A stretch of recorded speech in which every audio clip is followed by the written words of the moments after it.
Assalamualaikum warahmatullahi wabarakatuh. Apa kabar pemirsa PAL TV? Selamat pagi dan salam sehat untuk kita semuanya. Pagi hari ini kita kembali hadir di program Halo Palembang bersama saya Rian Gumai. Dan saya Muzafira. Pemirsa, mengawali akhir pekan pemirsa di rumah, pastinya nonton Halo Palembang dulu ya. Iya. Kita akan memberikan narasumber ini dan juga seputar tema yang akan kita bahas, melacak jejak kreativitas Palembang, eksplorasi perkembangan grafik desain digital di Kota Palembang. Nah, pastinya pemirsa, apa sih mungkin pemirsa di rumah belum tahu juga nih grafik desain digital Palembang itu dewe. Nah, langsung baik kita perkenalan ini dengan dua narasumber yang pastinya ini berkompeten di bidangnya ya. Iya. Langsung baik, ini ada Rizalullah Santoso selaku pengurus desain kelas Palembang. Halo Kak Rizal, apa kabar? Alhamdulillah sehat. Sehat ya. Dan di sebelahnya juga ini ada Kak Hoiril Amri selaku sama ini ada pengurus desain kelas Palembang. Halo Kak Hoiril, apa kabar? Baik, alhamdulillah. Panggilannya Kak Hoiril ya? Ya. Okay. Wah, ini tokoh-tokoh muda ya, banyak inspirasinya. Ya, kelihatannya tidak terlalu banyak beban ya. Apa banyak beban? Ini? Jangan lihat dari luar saya. Jangan dilihat dari luar, tapi lihat dari hasil karya desain mereka. Kita penasaran, pengen tahu dan juga pemirsa PAL TV sebenarnya seperti apa sih desain kelas Palembang ini dari Mas Rizal mungkin. Oke, Assalamualaikum warahmatullahi wabarakatuh. Jadi ya perkenalkan saya Rizal ya dari komunitas desain kelas Palembang. Awalnya memang komunitas ini itu bertujuan mengedukasi ya generasi muda yang memang itu punya kemauan untuk belajar desain. Awalnya sekali itu kita ada 3 ya orang yang membentuk ini. Cuma inisiatornya tetap salah satu teman kita yang ya cukup terkenal juga di bidang ini, udah Pajar ya. Jadi sekitar tahun 2015 kebetulan aku dulu sama satu teman yang lain itu menjalankan satu agensi yang tadinya agensi itu di bidang cetak dan penerbitan, cuma kita ubah menjadi desain grafis dan desain semuanya ya, termasuk website dan lain-lain. Nah, udah Pajar itu datang ke kantor, ngobrol-ngobrol, pingin bikin project buat edukasi tentang desain. Nah, akhirnya dari situ kenapa nggak kita bikin komunitas aja, karena di Palembang ini kan komunitas desainnya belum, walaupun ada, cuma belum terlalu keluar di permukaan ya, masih sendiri-sendiri. Kenapa nggak kita ajak teman-teman desainer itu kita bikin satu wadah aja. Nah, cuma perkembangan mulai dari 2015 ke 2017 itu belum terlalu bagus. Karena memang industri ini di Palembang sendiri kan belum terlalu maju ya pada saat itu. Ya mungkin sekarang sudah lebih baik, cuma memang belum sebaik di daerah-daerah lain, dan ini kita tetap berusaha bantu supaya ini bisa tetap jalan gitu. Nah, jadi sampai sekarang memang kita berbentuk edukasi ya. Edukasinya seperti apa? Kita membuat pertemuan-pertemuan dengan teman-teman yang bergerak di bidang ini. Kita sharing, kita bagi ilmu, bagi knowledge terkait masalah bisnisnya, terkait masalah teknisnya. Kenapa? Karena memang ya desainer ini kan kalau kita bisa bilang profesi ya, bukan sekedar hobi. Mungkin fasenya dulu ketika kita pertama kali belajar desain, oke lah hobi. Tapi kan hidup harus tetap berjalan ya. Kenapa ini tidak kita jadikan sebagai keahlian kita dan kita jadikan sebagai sumber pendapatan. Nah, dari situ ya kita terus belajar sampai sekarang, dan itu yang coba kita buka mindsetnya ke teman-teman supaya memang benar-benar desain ini jadi industri, bukan cuma sekedar penambah pendapatan, kurang lebih seperti itu. Nah, teknik-tekniknya itu mungkin Mas Hoiril karena memang lulusan DKV nanti lebih banyak memberikan insight lah terkait masalah teknis dari desain dan filosofinya. Nah, silakan mungkin tuh. Hoiril, Cak Mano. Ya, jadi kita di desain kelas Palembang itu memang banyak membahas berbagai hal lah, seperti yang sudah disebutin oleh Kak Rizal tadi. Sebenarnya kalau dari sisi aku sendiri, sebenarnya memang di jurusan DKV itu memang banyak lebih ke membahas soal gimana sih sebuah desain itu diproses gitu.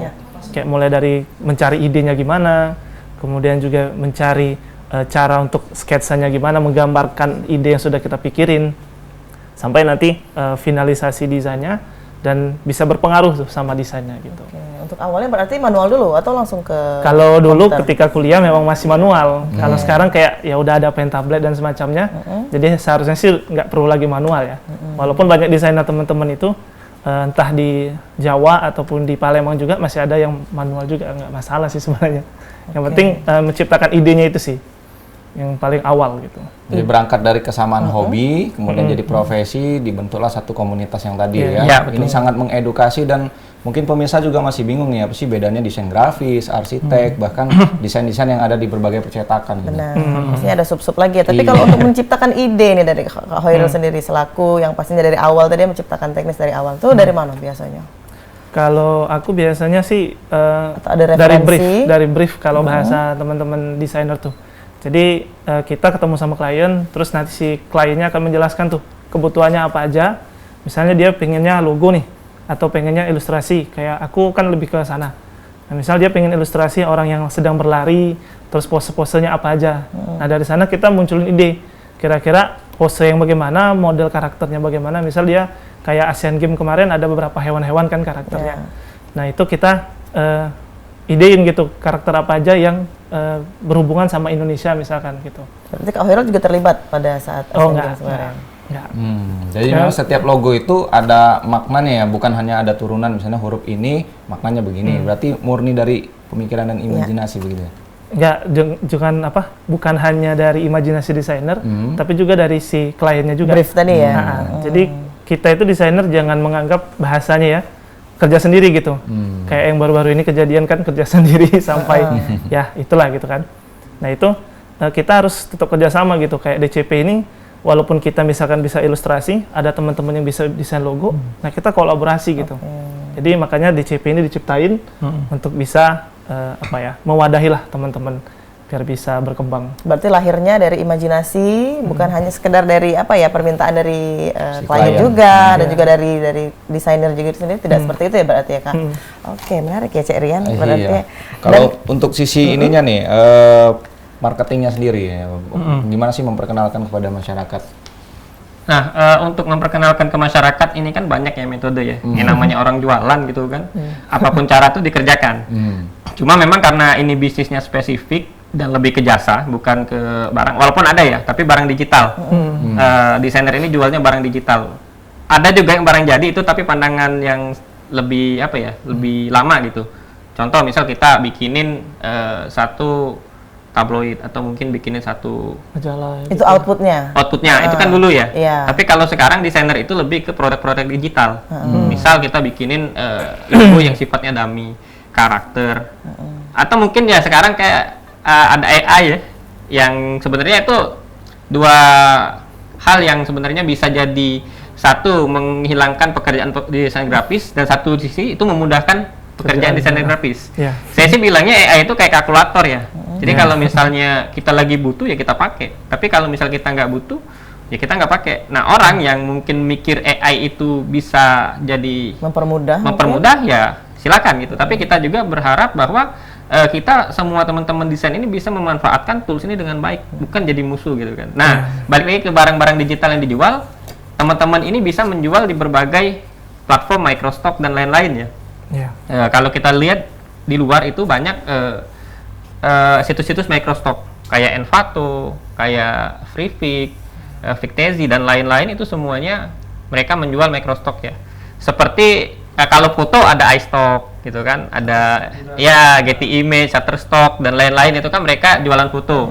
Nah kalau kita jualan hasil karya desain. Nah memang fotografer dan desainer itu kadang-kadang berada di satu tempat yang sama buat jualan barang yang sama gitu. Nah terlepas dari itu kita juga bisa menjual jasa yang memang pendapatannya beda ya. Kalau sifatnya Microstock tadi dia semacam passive income setelah kita bikin dan itu bakal dibeli orang, sedangkan yang jasa tadi itu lebih ke active income. Dan memang ya ada plus minus, tapi ya tetap kedua-duanya itu hal yang memang paling sering dikerjakan oleh kebanyakan desainer grafis. Jadi bukan cuma sekedar kita kerja di satu instansi, satu lembaga atau mungkin di percetakan kemudian kita ngedesain. Itu memang benar itu profesi, tapi untuk mencapai gelar desainer grafis itu kadang-kadang kita butuh karya yang lebih dari itu. Jadi kalau Kak Hoirul tadi ilustrasi ya, tapi kalau Kak Rizal sendiri tuh spesifikasinya lebih kemana tuh? Kalau saya ke UI UX sih. Jadi awalnya sih memang saya pertama kali ketemu desain itu tahun 2008 ya. Jadi memang di sekolah waktu itu mata pelajaran. Mungkin di zaman itu belum ada teman-teman yang mata pelajarannya itu di desain ya. Ya, jadi satu semester saya belajar desain, semester berikutnya belajar desain lagi, tapi lucunya belajar di UI UX, bikin website gitu dari Photoshop pada saat itu. Nah dari situ saya mulai tertarik nih, ternyata memang enak nih kerjaan yang kayak gini gitu kan. Dan akhirnya sampai sekarang yang saya paling banyak kerjakan itu di situ, dan paling banyak menghasilkan ya di situ sih. Dibanding yang lain, mungkin jalan hidupnya ke situ karena passionnya awal di situ. Tapi kayak Mas Hoirul sudah punya akun YouTube gitu ya, punya channel gitu kan, dan di Instagram juga rame gitu terkait bidangnya. Kalau saya lebih jual jasa profesionalnya ke perusahaan-perusahaan yang butuh itu. Kayak gitu. Kalau semakin kesininya nih, apa ini menjadi populer dari desainnya sendiri, produk-produknya yang menjadi peminat masyarakat ini? Oke, mungkin Ya, Kang Hoirul boleh? ya. Jadi kalau untuk produk sebenarnya banyak ya. Kalau dari aku pribadi sebenarnya lebih banyak ke jual-jual aset digital di Microstock. Kayak ada Canva sebagai kontributor, ada Adobe Stock, ada juga Shutterstock tadi sempat disebutin juga. Jadi sistemnya kayak kita bikin, terus kita taruh di sana. Nanti kalau ada yang download, ada yang beli, kita dapat income dari sana. Terus juga mungkin yang sekarang juga aku gandrungin, yaitu bikin konten untuk membranding diri sebagai seorang desainer. Nah dari sana nanti kita akan dapat banyak peluang-peluang, mulai dari kita diajak oleh klien untuk kerjasama, membuat seminar, sampai kita juga bikin kelas online yang itu orang ikutin. Nah kalau aku pribadi itu sampai sekarang untuk kelas online sendiri itu udah berapa ratus yang ikut. Kemudian juga ada seminar, nanti akan ada di Universitas Pekalongan. Nanti di sana akan ngisi seminar dan ngebahas soal AI, teknologi sebagai graphic designer. Nah, jadi untuk produk sendiri sebenarnya sebagai desainer itu jangan hanya berpatok sama ya desain aja, aset aja gitu. Ternyata kita sebagai desainer itu bisa membuat produk dalam bentuk ya kayak seminar lah, atau kita membuat konten lah, membuat channel YouTube lah, kita ngajarin orang, kita ngasih tahu soal desain itu bagaimana. Nah dengan begitu sebenarnya untuk produk yang memang sekarang lagi dicari atau lagi digandrungin orang-orang nggak bisa disebutin gitu ya, soalnya banyak sekali dan segmentasinya itu banyak sekali juga. Misal kayak di Pal TV mungkin kebutuhannya di desain grafis itu lebih ke tampilan lower third-nya, kemudian mungkin juga desain studionya gitu kan. Nah kalau di desainer grafis kayak percetakan, mereka lebih condong ke prepik gitu ya, ke template-template yang mereka gunain. Nah, jadi memang kalau untuk apa yang dicari sekarang banyak ya, jadi nggak bisa disebutin lah gitu segmen spesifik. beda juga. Ya. Benar. Tapi kalau untuk di Kota Palembang sendiri, kalau untuk mengadakan seminar tersebut tadi kan ke Pekalongan, banyak enggak Kak? Apa yang ikut? Iya, yang ikut peserta atau memang nominasi ke luar Palembang? Dominasi ke luar sih. Berarti peminat di Palembang ini memang masih sedikit ya. Industrinya belum berkembang, belum hidup ya. Ngapa lah Kak kira-kira? Ya kalau pandangan Kak Rizal. Kalau gini ya, kalau kita baca-baca kan di berita, lihat PDRB-nya Kota Palembang gitu kan, masih kebanyakan didominasi oleh industri manufaktur, kemudian industri pertanian, bukan pertanian ya, lebih tepatnya ke jasa yang sifatnya ke penjualan lah, perdagangan ya. Kalau Sumsel sih ya pertanian termasuk ya. Nah di sini untuk desain industri kreatif, salah satunya juga desain grafis, ini belum terlalu diminati oleh pemuda-pemuda di sini. Bahkan ya orang-orang tua juga masih bingung gitu. Ini anaknya kerjanya ngapain gitu kan. Jadi di sini kita berharap adanya DCP ini. Ya, adanya DCP ini bisa membuka mindset pemuda dan juga mungkin sebagian orang tua gitu, untuk membolehkan anaknya itu kerja seperti ini. Manfaatnya ini seperti apa? Artinya masih buka peluang juga kalau orang tua yang belum yakin gitu ya, ngeliat anaknya kerja desain grafis, ngapain sih depan laptop aja kerjanya? Iya, benar. Mandi dan lain-lain. Tapi kita bahas setelah yang satu ini ya. Ya, pemirsa, kami akan kembali lagi setelah yang satu ini. Tetap bersama kami di Halo Palembang.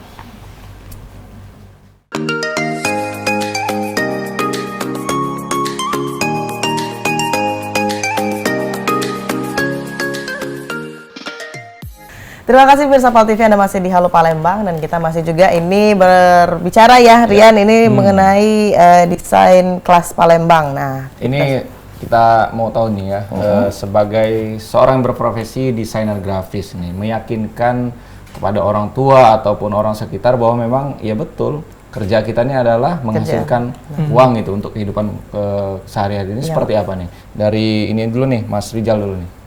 Ya, kalau meyakinkan tuh cuma satu, Mas. Transfer. Itu konkretnya ya. Konkret. Tanpa itu kita mencoba menjelaskan isi dunia pun orang tidak paham dengan pekerjaan ini gitu. Tapi kita sudah memberikan nih istilahnya hasilnya itu bisa lebih gampang menjelaskan semuanya gitu. Walaupun memang sampai sekarang masih dianggap abstrak ya. Pekerjaan ini apa ya? Perasaan di dalam kamar di rumah terus gitu kan.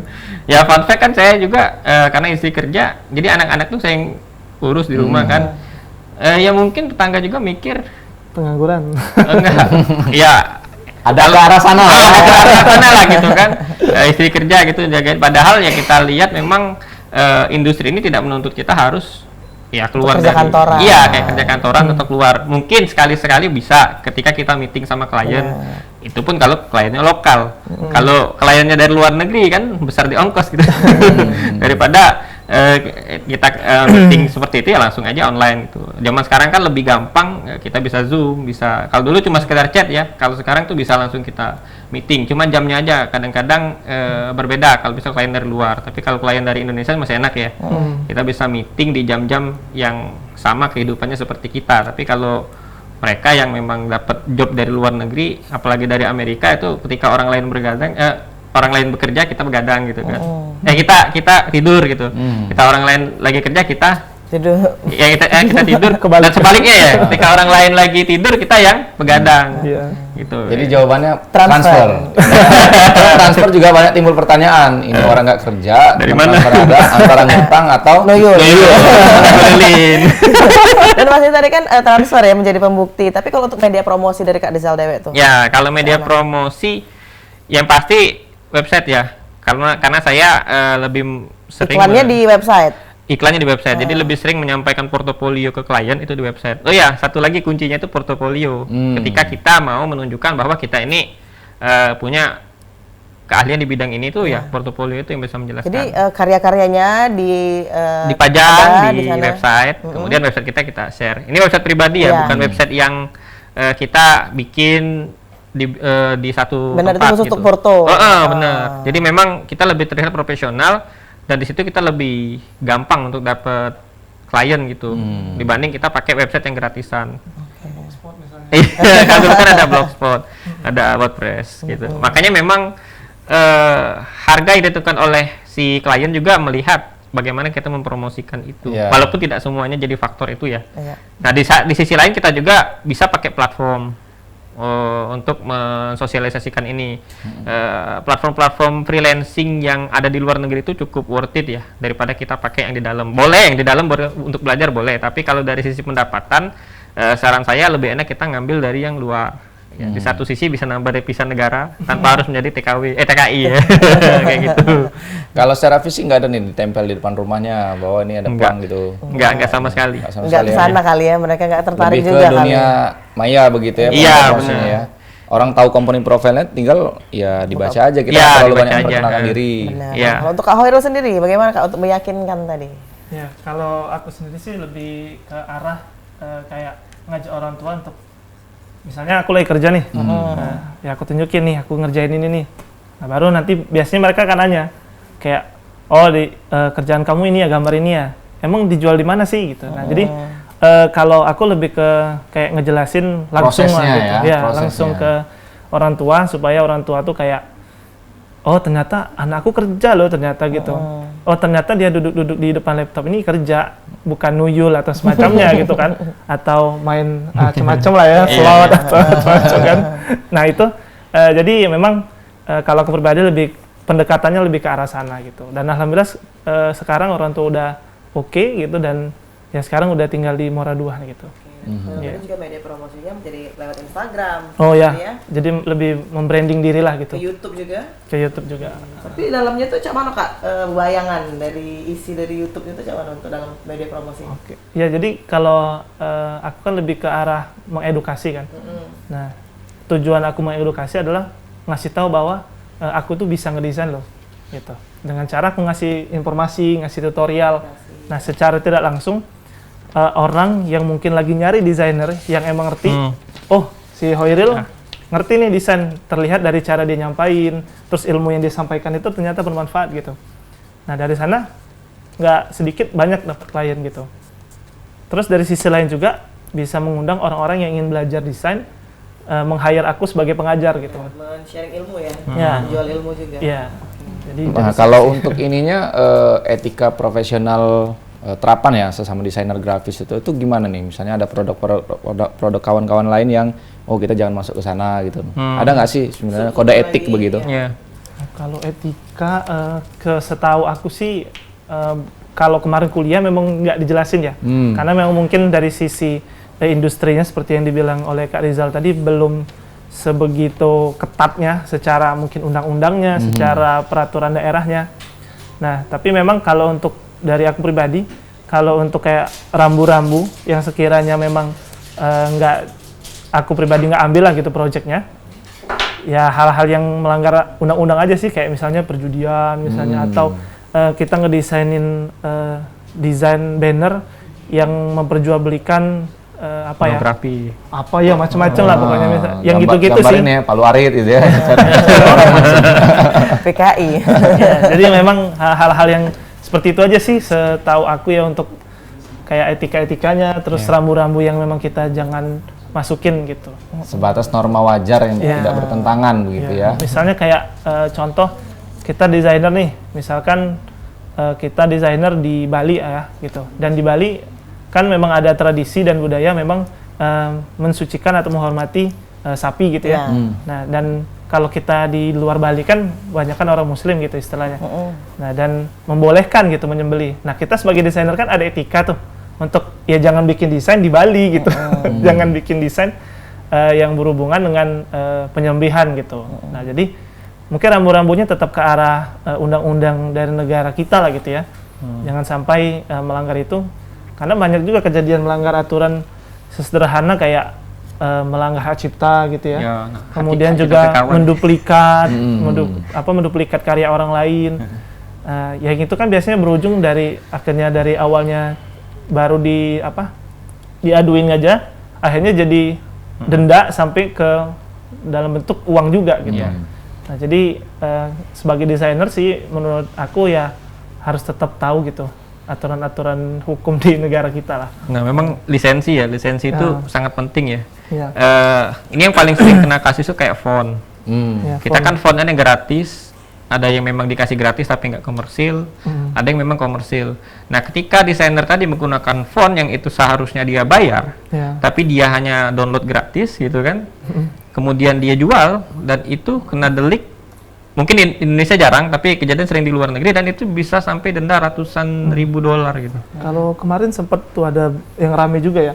Jadi desainernya orang Indonesia, kerjanya di agensi. Nah, dia kayak download di sebuah website. Ya sebenarnya tulisannya free download font gitu ya. Memang judulnya begitu. Jadi dia download, dia pakai untuk project di agensi itu.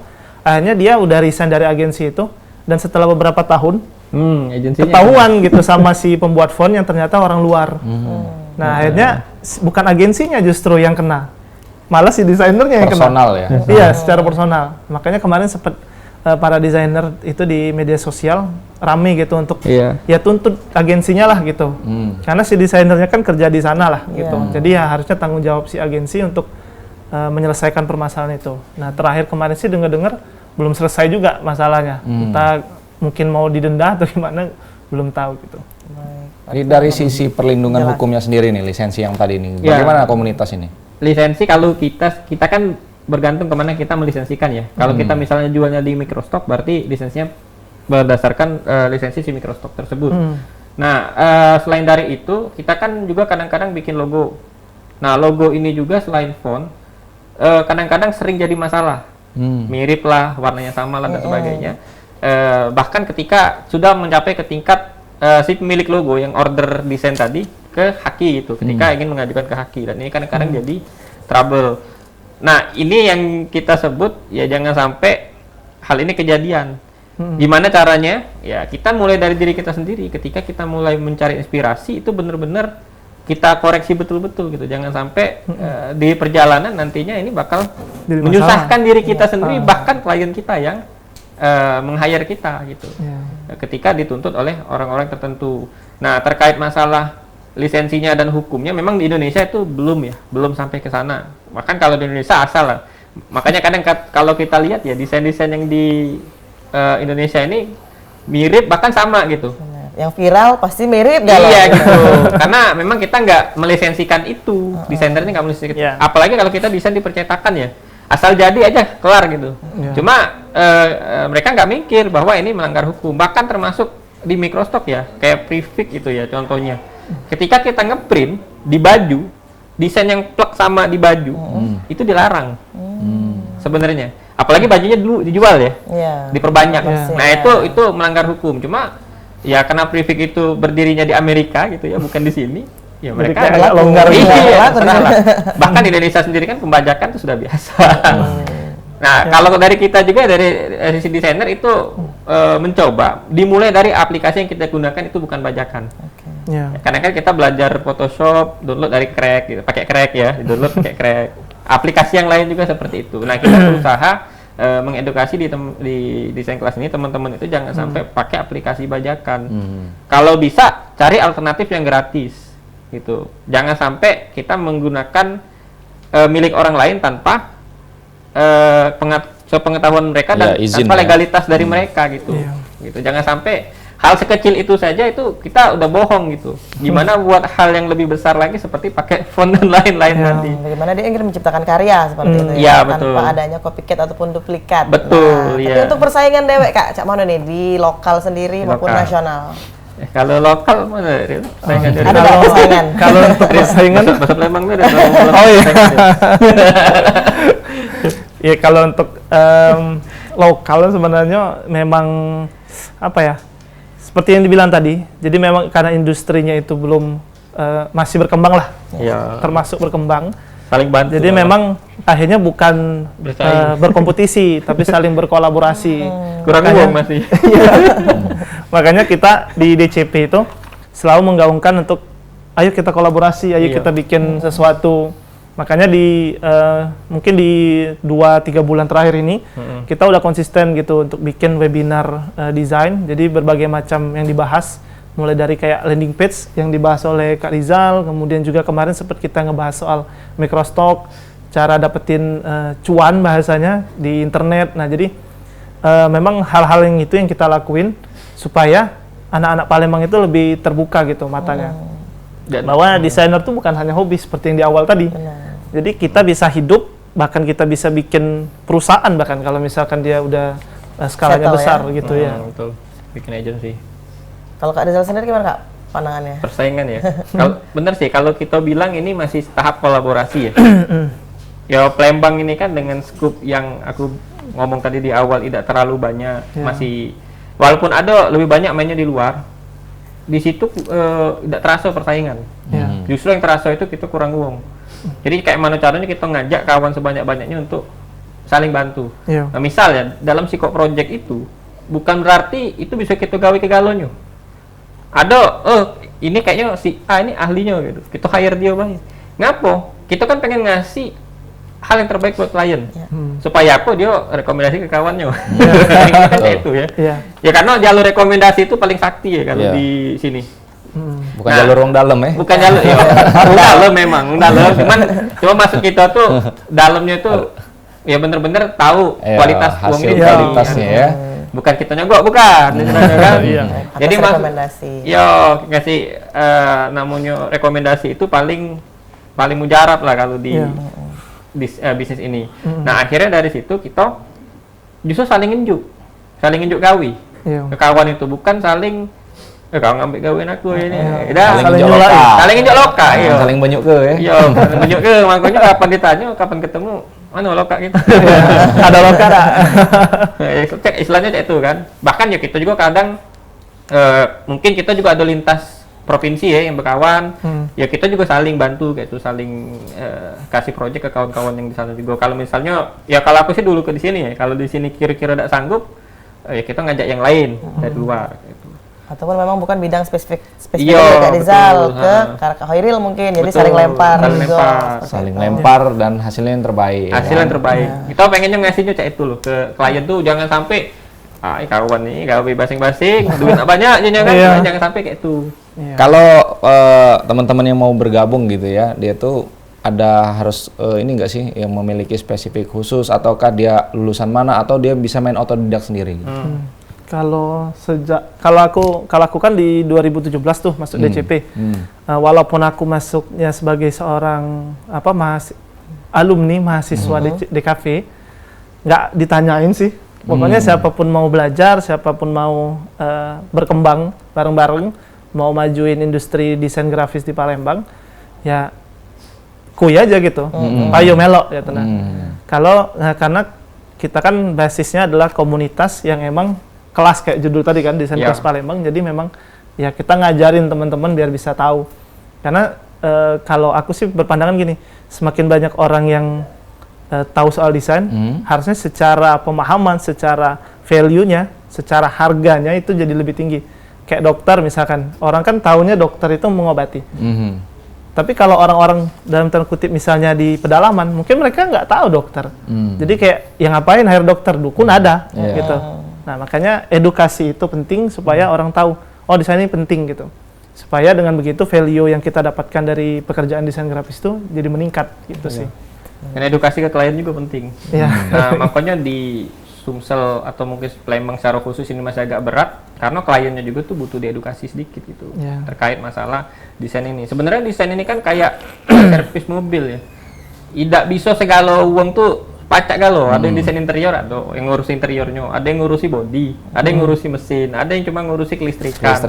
Ya. Iya. Nah, desain tuh kayak itu juga sebenarnya. Jadi kalau kita lihat di satu aplikasi, ada yang bagian icon, itu khusus ada desainer icon. Untuk layout, nah itu di bagian UX.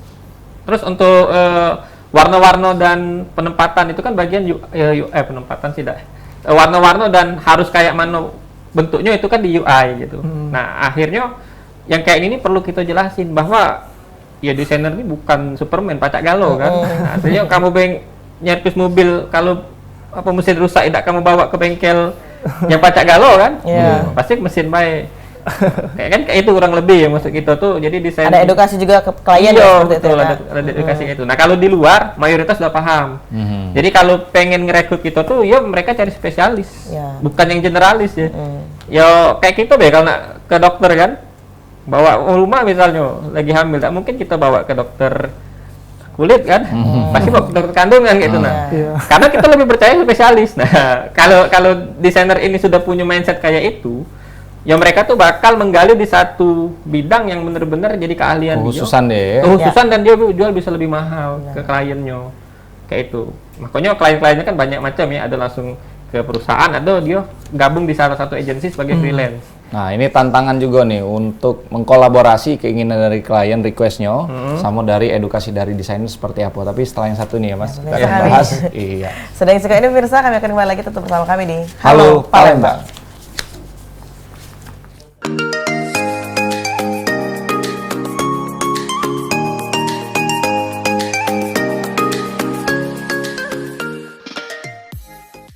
Terima kasih pemirsa Pal TV Anda masih bersama kami di Halo Palembang. Nah, kita tadi sudah banyak ya Rian bertanya ini mengenai desain grafis yang ada di Kota Palembang maupun juga pandangan kita nih dari bukan hanya dari Palembang maupun ke nasional juga. Kolaborasinya nih antara request dari klien dan edukasi yang disampaikan desainer agar menciptakan satu kesamaan nih untuk nantinya dijadikan produk output. Itu gimana nih, Mas Rizal?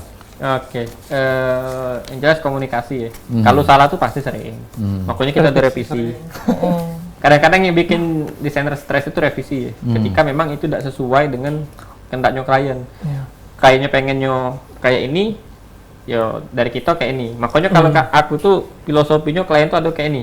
Satu, dia untuk anggaran, untuk budget oke. Cuma untuk urusan desain terserah kamu, penting bagus. Ada yang kedua, budget dah oke, tapi dia ngasih kebebasan juga ke kita untuk berekspresi ya. Oke lah, kita untuk sekarang belajar. Yang ketiga, lah duit dah oke, banyak aturan. Nah ini berusaha kadang-kadang Kita harus banyak-banyak ngurus data nasabah terkait masalah ini. Nah, cak mana harusnya kita bisa tahu dengan keadaan cak itu ya kita ekspor klien kita tuh kayak mana, sifatnya kayak mana, gitu, komunikasi Joni kayak mana. Ya, jangan sampai kita ya ketemu yang kayak itu tuh kita malah jadi emosi gitu kan. Ya, jangan sampai, karena sekali kita emosi dengan klien, ya kadang-kadang dia ngasih feedback jelek juga ke kita. Itu tadi ngerekomnya nggak usah lama Ngerekomnya kayak nggak sana. usah. Marah ini. Marah-marah aja ya gitu kan. Bintang 1 ya. Ya, tidak ramah bintang 1. Kalau dari ini, Mas Hairul? Ya, kalau dari aku sih memang benar tadi komunikasi. Mungkin izin nambahin juga. Jadi kalau aku pribadi sih lebih kepada kita sebagai desainer itu memposisikan kita sebagai partner gitu kepada klien.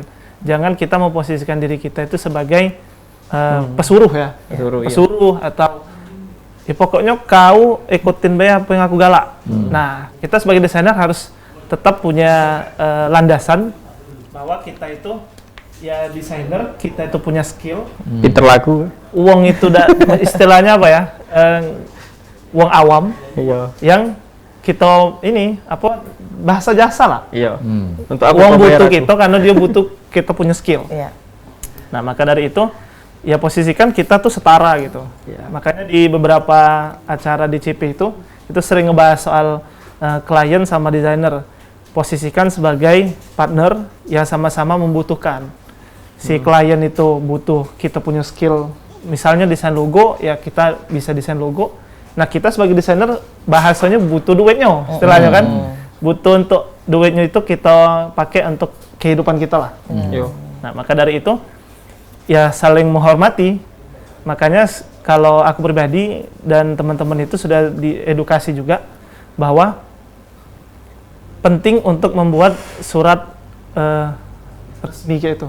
Jadi misal ada kontrak, Ya, betul. scope apa yang selama project itu dikerjakan. Misal si desainer sama si klien udah ketemu, klop, diskusi. Oke, kita mau desain logo sama ada desain untuk feed Instagram, untuk sosial media kita. Oke, kita bikin kontraknya, ditanda tangan, pakai materai bila perlu. Setelah itu ya udah scope yang udah disepakati itu yang kita buat.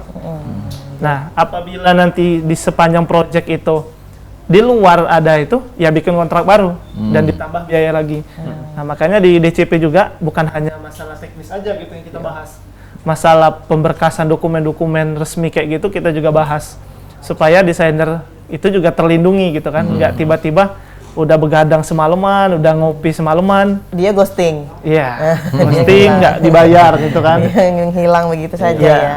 Jadi Makanya untuk kita pengikat ada- ya hak dan kewajiban, jadi ketika ada yang tidak sesuai bisa saling komplain, Ya, termasuk benar. kalau si klien lambat bayar. Iya, Gitu betul. Itu penting. Nah, makanya memang sebagai desainer juga kita diharuskan tuh banyak baca, Iya. banyak belajar, tanya masalah hukum bisnis tuh kayak mana, ketika kita punya masalah dengan klien tuh kayak mana. Ya. Terus kita juga berkomunikasi klien tuh dengan baik tuh cak mano. Jangan sampai kita dengan kemampuan kita yang bagus misalnya di desain, tapi klien kita komunikasi kita tuh jelek, ya percuma gitu nah. Tidak bakal kemana-mana gitu. Ya, makanya memang yang jadi tuntutan buat kami sebagai desainer juga, dan aku juga berusaha mempersuasi ini ke kawan-kawan, ya jangan sampai tidak baca. Belajarlah, banyak-banyak baca buku tuh penting. Karena itu yang bisa bentuk karakter kita ketika kita ketemu klien. Bahkan untuk dari sisi kita ketika kita begawe, jangan sampai kayak mana kita ngabis ke waktu terus tidak istirahat, ujung-ujungnya mati galau memang. Memang maksud aku tuh bukan mati pas lagi begawe kan. Ya. Jadi ini yang paling penting buat kawan-kawan itu supaya bisa life and life balance ya. Oh, ya. Jadi bisa seimbang hidupnya. Ya terlepas dari makanan ya. Kadang-kadang ya masih galak makan yang Sembarangan lah ya. ya kalau kita ngomong sembarangan itu tidak juga lah. Oh, Cuma nah. maksudnya tuh ke sembarangan sampah dong deh. Berkaca dari kejadian Iya yang betul. terjadi juga maksudnya di itu dijago gitu. Iya, di Jangan sampai Samarinda kita kemarin. ya asal ngambek bae makan Iya. malam-malam, tiba-tiba tiap malam misalnya yang rebus mie terus, ngopi terus, itu kan tidak bagus. Nah, dengan peristiwa itu cak mana kak pandangan kakak? Apakah memang benar seperti itu kejadiannya atau cak mana nih secara dari profesionalitas dari desain grafis dewe? Ya sebenarnya kalau kejadian kayak itu bukan cuma desain grafis ya, Iya. masuk budak yang ngegame. Segalo ya. Iya, gamer tuh paling banyak sebenarnya mati dibanding desain grafis soal ini. Ya. Soal masalah mereka menghabiskan waktu screen time itu Iya, benar-benar berlebihan, benar. Kita memang harus atur ya pola hidup itu, jangan sampai kejadian itu berulang terus ya. Kalau memang itu ditanya bener gak gara-gara gawe, bisa iya bisa tidak. Iya. Kenapa bisa iya? Ya kita sebagai desainer paham beban kerja desainer itu kayak mana. Tapi kita juga sebagai manusia kita tahu kalau misalnya dengan pola hidup yang kayak itu siapapun bakal mati gitu kan. Nggak sehat itu. Artinya begadang terus. Ngopi kuat, makan nida gitu kan. Ya, siapa yang enggak ini kan? Ya bahkan yang Mam kata kalau kita lihat Bu Tunjung mana itu kan tengkurap ya. Nah itu aku rasa ada masalah, ya nggak tahu ya masalahnya apa. Pecahnya di lambung kan. Nah, karena dia mungkin nahan sakit di lambung.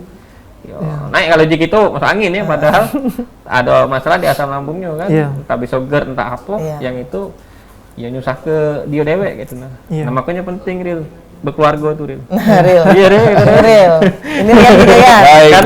Karena perlu diingat tuh kalau ini. Karena kalau lah beladas memang jujur Mbak ya, karena ini passion ya. Kita kalau beladas depan komputer itu lupa. Ya, jangan lupa sholat nih Ril. Intinya jangan lupa sholat nih. Jadi kadang-kadang kita lah asyik. Ya kita udah aware lagi sama lingkungan sekitar, apalagi lah pakai earphone. Ya kan denger lagu sambil gawe. Sudah paling sadar tuh pas kopi habis kan, habis kopi nih. Kopi habis nambah pikir lagi ya. Nambah pikir lagi ya. Istilahnya kayak itu, jangan sampai kejadian yang kayak itu tuh berulang. Ya kita sebagai desainer juga saling harus mengingatkan. baca aware diri dewek dulu ya pasti. Aware diri dewek dulu. Kalau dia tanya tadi bener apa tidak? Bisa ya. Nah ini singkat nih di closing statement ini kita mau tahu nih apa sih sebenarnya manfaat jadi desainer dan juga bagaimana untuk teman-teman yang memiliki hobi dan ingin profesi yang sama ini bisa bergabung di DCP. Silakan dari Mas Fadel dulu. Oke, kalau untuk manfaat bergabung di DCP dulu ya, berarti. Mungkin kalau untuk manfaat yang pasti bakal belajar gitu ya, bakal menambah ilmu yang pertama. Kedua, yang pasti akan membuka peluang-peluang baru gitu. Bahkan mungkin anak-anak yang jurusan akuntansi yang mungkin awalnya disuruh orang tua mungkin ya untuk masuk akuntansi tapi sebenarnya mau masuk desain ya ini akhirnya bisa membuka peluangnya bisa masuk di industri desain grafis. Nah kalau untuk manfaat sebagai desain grafis kalau aku pribadi ngerasain lebih kepada kebebasan waktu sih. Karena kalau aku pribadi karena sekarang udah full time freelancer. Jadi memang untuk waktu bertemu sama keluarga, untuk hadir di acara kayak Halo Palembang ini, itu ya selalu ada gitu waktunya. Jadi nggak harus selalu datang ke kantor gitu bahasanya. Yang monoton ya. Jadi memang kalau untuk manfaat secara pribadi memang itu. Jadi lebih kebebasan waktu, bisa ketemu sama orang tua lebih banyak. Ya itu sih kalau termasuk juga yang pasti pendapatannya lebih gede sih. Dan juga mungkin ada ini kasih tau pemirsa di rumah kalau pengen gabung nih di mana kelasnya. Ya kalau untuk di DCP sendiri memang ada kelas di WA sama di Telegram. Nah, nanti bisa teman-teman cek aja di Instagram Desain Kelas Palembang. Di sana nanti ada link untuk masuk Telegramnya. Nah itu teman-teman bisa langsung masuk gitu. Tanpa ada tanpa ada ngisi form atau semacamnya itu langsung. Kalau WA lah penuh ya. Kalau WA sudah penuh. Jadi kita Telegram biar lebih banyak. Kalau Mas Rizal sendiri gimana nih Mas? Ya kalau kita sih ada dua ya. Ada misi pribadi sama memang misi yang lebih luas lah. Kita kalau pribadi ya jelas motifnya pasti dari satu ekonomi ya. Nggak mungkin tidak ini. Apalagi kita sudah berkeluarga kan. Yang kedua kalau misi yang lebih luas itu kita bisa dapat insight yang bisa kita bawa ke kota kita. Jujur aku kadang lihat Palembang ini ya bagus memangnya bagus. Cuma kadang-kadang penataan yang hal-hal kayak desain ini terutama aku nyingok kayak desain reklame segala macam apalagi desain spanduk yang masih ada watermark kadang. Iya, itu agak apa ya? Aku ngerasa tuh agak tidak lemak dilihat. Kalau misalnya kita bisa menata itu jadi lebih bagus, ini bisa lebih enak. Nah, dengan adanya desainer-desainer yang ada di Palembang ini, kita berharap stakeholder yang memang itu punya wewenang ke sana atau memang dia punya kepentingan untuk nerbit ke itu, ya ajaklah kita ini walaupun tidak project sharing bela minimal supaya kayak mana kita bisa memberikan visual yang terbaik buat kota kita ini. Ya kadang kan kita ngelihat di daerah lain tuh City branding ya. enak nih kotanya itu city brandingnya bagus ya. Kayak Terus Jakarta. ada simbol-simbol yang konsisten yang itu jadi pengingat buat uang yang pernah ke sana. Nah, kalau di sini kan ada, cuman maksud kita tuh belum Menjadi identitas tersendiri belum jadi identitas tersendiri gitu. Karena kan kalau kita di branding kan harus ada konsistensi ya. Iya. Ya. Ya, ketika kita bikin sesuatu hal, brandnya kayak ini, warnanya kayak ini, lambangnya Ya, kayak ini, benar. bentuknya. Bahkan sampai ke font Ya. harus kayak ini. Nah kan kalau untuk konsistensi kayak ini, Palembang belum terlihat maksud aku. Baik. Pas lah ini ya, di bidang marketingnya masuk tugas ya. Ini Tugas. soal teknis keren juga ini. Memang saling berkesinambungan nih antara Mas Rizal dan juga Mas Hoiril. Dan kita ucapkan terima kasih karena kita sudah di akhir segmen. Pastinya sudah memberikan informasi kepada pemirsa di rumah tentang desain grafik Ya. yang ada di Kota Palembang. Dan terima kasih juga untuk pemirsa PAL TV yang sudah bergabung bersama kami. Saksikan terus setiap hari Senin sampai dengan Sabtu hanya di PAL TV memang punya kita. Akhir kata saya Rian Gumai. Dan saya Mal Zafira pamit undur diri. Wassalamualaikum warahmatullahi wabarakatuh. Sampai jumpa.